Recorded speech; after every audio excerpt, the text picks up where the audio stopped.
soy Andrea y les vengo a hablar acerca de Edmundo Vázquez. Luis Edmundo Vázquez nació el 26 de agosto de 1897 en Chalatenango, El Salvador. Sus padres eran Adelina García Benítez y Tito Vázquez Menas. Él era el tercero de 4 hermanos, donde estaba Carlos Abraham, Juan Ernesto, Rosa Delia y María Teresa. Él vivió una infancia bastante feliz, ni cómoda ni pobre. Él era un buen hijo y en 1910 su padre fue elegido para ser diputado de la Asamblea Legislativa, por lo cual él y su familia tuvo que trasladarse a la capital. Solo su madre se quedó en Chalatenango. A él a los 6 años ingresó al Instituto Nacional, donde se destacó por tener muy buenas notas. Él era el primer lugar en aritmética, que era su materia favorita, pero en ese tiempo enfermó de paludismo, lo cual tuvo en una de esas una decaída bastante fuerte que lo tuvo con unas temperaturas muy altas. Él le rogaba a su madre para volver a Chalatenango con ella, pero esta se negaba hasta que finalmente aceptó. Él desde muy joven empezó a trabajar de mandadero. Tiempo después, él y su madre volvieron a la capital junto a sus hermanos y en 1917 él se graduó de bachiller con opción de ciencias naturales y físicas con mención honorífica. Eso hizo que en 1918, al ingresar a la Facultad de Medicina, no tuviera que presentar exámenes debido a sus excelentes calificaciones. Él empezó a trabajar de profesor de matemáticas en el Instituto Nacional y en el Liceo Franco Salvadoreño, que ahora es conocido como García Flamenco, debido a que sus padres no podían costearle sus estudios. Él en la Facultad de Medicina se desempeñó como un buen estudiante, buen alumno, tenía un buen desempeño en todo ámbito, era noble, se veía su servicio y su pasión a la medicina y participaba en muchas actividades del curso y de la facultad. El 4 de febrero de 1922 fue presidente de la Junta Directiva de la Asociación de Estudiantes de Medicina del doctor Emilio Álvarez, que ahora es conocida como ASEMEA. Él en 1925 abrió su consultorio personal, pero no tuvo la clientela deseada, por lo cual la traspasó a un pueblo de Oriente llamado Berlín. También él fue llamado a ser jefe interiano del primer servicio de medicina del Hospital Rosales, y eso le ganó bastante popularidad porque muchos estudiantes llegaban a escucharlo, a escuchar sus charlas, a escuchar de sus casos clínicos, por lo cual esto le dio el puesto de profesor terapéutico de la Facultad de Medicina de 5º y 6º año. Él tenía el sueño de realizar su posgrado en París, pero no tenía el dinero necesario. Por lo tanto, en 1928 pudo realizar ese sueño gracias a su padre y al doctor Juan Segovia, que era el director del Hospital Rosales. Él se fue a realizar su especialidad de obstetricidad allá, en donde hizo un artículo donde decía breves aportes y tratamientos de las infecciones perpetuales, donde él hablaba acerca de una paciente que había llegado con 20 días de infección y cómo era muy escaso los recursos terapéuticos y era muy difícil tratarlos para los doctores debido a esto. Él en 1930 volvió a su puesto de jefe de servicio del Hospital Rosales, en donde agarró la jefatura, y en 1933 él se casó con Amelia Posada y tuvo 3 hijos. En ese mismo año él publicó un artículo que se titulaba se trata realmente de anemias espléndida hemolítica, las hemorragias gastrointestinales de origen espléndido, en donde él juzgaba, donde hacía una pequeña crítica a la tesis del doctor Mendoza y del doctor Menéndez, sobre que ellos decían de que se trataba de las anemias se trataban de espléndidas hemolíticas en un paciente, y él decía que en realidad se trataba de origen palúdico. Él realizó la diferencia entre tifus epidemiológica y exotérmica, en cual el jefe de sanidad militar, esto lo hizo en Guatemala, lo invitó a quedarse en Guatemala para seguir viendo el tifus clásico, lo cual él aceptó y pudo convivir con bastantes médicos acerca de este tema y vio muchos pacientes. Desde 1937, él fue líder en la organización de las jornadas médicas departamentales. Estas se celebraban cada 3 meses en diferentes ciudades del país. Un año más tarde se incorporó a la Asociación Anatómica Salvadoreña. Esta asociación fue la primera patológica anatómica del país, siendo él el primer médico internista que estaba asociado en ella. Desde que se unió a esta asociación, empezó a hacer uso de los casos del Hospital General de Massachusetts. Estos casos se publicaban semanalmente en el New England Journal of Medicine. Estos casos que se publicaban eran discutidos en la clase de medicina interna en el Hospital Rosales que le impartía el Dr. Vázquez. En 1945, en el Hospital Rosales, se establecieron las conferencias clínico-patológicas, las cuales se tenía pensado que afectarían las discusiones que el doctor impartía. Pero esto no fue impedimento para él y siguió haciendo sus discusiones con sus alumnos en la clase de medicina interna. El doctor Vázquez participó en muchas jornadas médicas. Por ejemplo, una de ellas es en la Gaceta Médica de Occidente. Él pertenecía a la junta directiva y ahí presentó el trabajo La interpretación de las reacciones serológicas de la sífilis. Entre 1956, el doctor Vázquez fue diagnosticado con neuropatías diabéticas y empezó a deteriorarse de salud. Empezó a tener dificultad para levantarse y para mover los miembros inferiores. Se le aplicó un tratamiento a base de vitamina B12, tiamina y ejercicios. Poco tiempo después fue operado de hipertrofia prostática benigna. En diciembre de 1966 fue el ponente de una brillante conferencia clínico-patológica traída del Hospital General de Massachusetts por el maestro Benjamin Castleman, que era el jefe del departamento de patología de ese famoso hospital. El doctor Vázquez, para aporte al estudio de la medicina, introdujo en el país las conferencias clínico-patológicas como un excelente método de aprendizaje y de evaluación de medicina.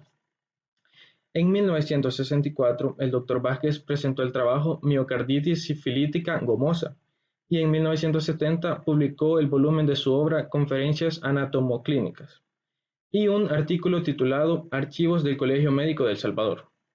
El 21 de mayo, la editorial universitaria terminó de imprimir el trabajo del doctor Vázquez, titulado La enfermedad de Hodgkin, que había sido escrito desde 1832 a 1974. Años después de haber sido diagnosticado con neuropatías diabéticas, el 22 de agosto de 1984, el doctor Vázquez comenzó con un intenso proceso febril, tan fuerte que en una ocasión llegó a tener una fiebre de 40 grados centígrados. Se le hicieron una serie de exámenes, pero menos el de la orina, y varios salieron negativos, por lo que decidió solamente tratarse con aspirina, que momentáneamente lo ayudó a mejorar un poco su salud. El lunes 27 de agosto del mismo año fue invitado junto a titulares de salud y el presidente de la República, que en esa época era José Napoleón Duarte, en un acto en el Colegio Médico de El Salvador a las 6:30, donde él entregaría simbólicamente un libro a un representante de la Facultad de Medicina, porque el Premio Nacional de Medicina, que era llamado Dr. Luis Edmundo Vázquez, había sido declarado desierto, por lo que decidieron donar los 10,000 colones, que era para el ganador de dicho premio, a la biblioteca Dr. Luis Edmundo Vázquez de la Facultad de Medicina de la Universidad de El Salvador en libros. Pero ese mismo día, alrededor de las 6, antes de llegar al colegio, se mojó un poco, y a esto agregándole el aire helado y que estuvo sentado durante 2 horas en espacio abierto durante el evento, lo llevó a conseguir una fatiga y adquirir una infección severa. 2 días después de la entrega del libro, el miércoles 29, el doctor Vázquez fue ingresado en el Hospital Diagnóstico y Emergencias, donde le descubrieron no solamente una neumonía, sino que también una glicemia de más de 300 miligramos, lo cual era grave porque él sufría diabetes. Sus ánimos bajaron de manera instantánea, por lo que a su hijo le dijo que colocara una nota en su expediente que decía: se niega a tomar medicamentos absolutamente. Para el domingo 2 de septiembre fue llevado con urgencia por un shock séptico a la unidad de cuidados intensivos, de donde saldría el 4 de septiembre y fue dado de alta del hospital el 7 de septiembre. El 3 de octubre fue ingresado nuevamente porque le encontraron estertores crepitantes en la base pulmonar derecha, donde los rayos X habían comprobado una condensación neumática en ese lugar. 3 días después se puso tan grave a tal punto de pensar que se iba a morir y pidió que le llamaran a su hijo Carlos, pero él no pudo asistir porque andaba en un viaje por Europa. El sábado 13 de octubre de 1984, mientras el doctor Edmundo Vázquez almorzaba, tuvo una crisis de tos y disnea severa.